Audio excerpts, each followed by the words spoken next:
Hello বন্ধুরা, কেমন আছো সবাই? তোমরা নিশ্চয়ই ভালো আছো। আমি তো খুব ভালো আছি। তোমরা তো দেখেই কিছুটা হলেও বুঝতে পারছো আমাদের বাড়ির সামনে যে কালী মন্দিরটা আছে ওখানে হোলির আগে পুজো হয়। আর হ্যাঁ, এই যে এনাদের দেখছেন, এনারা হলেন আমাদের এখানে হোলিতে প্রোগ্রামে এসেছে। সত্যি কথা বলতে বাড়ির সামনে পুজো আর পার্লারে যাব না, এটা কখনো হতে পারে?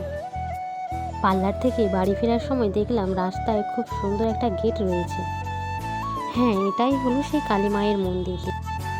সেদিকে যে দেখতে পাচ্ছ ছোট করে প্যান্ডেল, ওখানে নারায়ণ ঠাকুর আর শীতলা মা বসবে। আর ওই যে দেখতে পাচ্ছ ওখানে মায়ের গান হবে।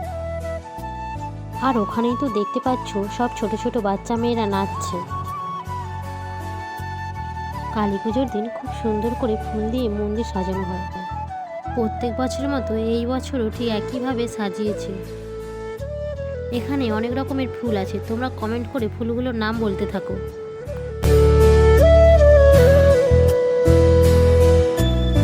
আর হ্যাঁ, এটা দেখে বুঝতে পারছো টাকার মালা। আমাকে বলা হয়েছে মালাটা ঠিক টাইমের মধ্যে দিতে হবে, তাই আমি টাকার মালাটা ঠিক টাইম মতো রেডি করতে থাকি। তোমরা বলো টাকার মালাটা কেমন হয়েছে। তারপর আমরা পোস্ট দিয়ে কয়েকটা ভিডিও করে নিলাম।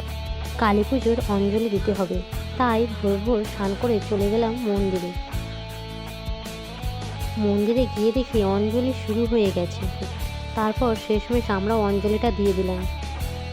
তারপর দুপুরবেলা চলে গেছিলাম মন্দিরে একটু ঠাকুর দেখতে। ওই দিন রাতে মায়ের গান হয়েছিল, পুরো ভিডিওটা নিতে পারিনি, কারণ কি খুব ঘুম পাচ্ছিল, তাই ঘুমিয়ে গেছিলাম।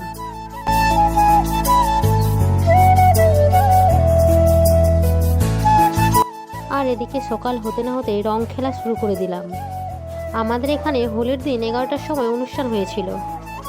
আর সবাই তো খুব নাচা, যেমন নাচ তেমনি আবির খেলা। হ্যাঁ, আবির তো খেলবেই, হোলি বলে কথা, আবির না খেললে হয়? আর নাচ, বাহ!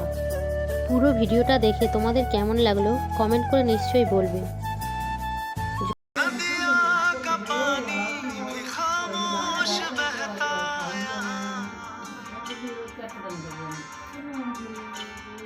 खिली चांदनी में छिपी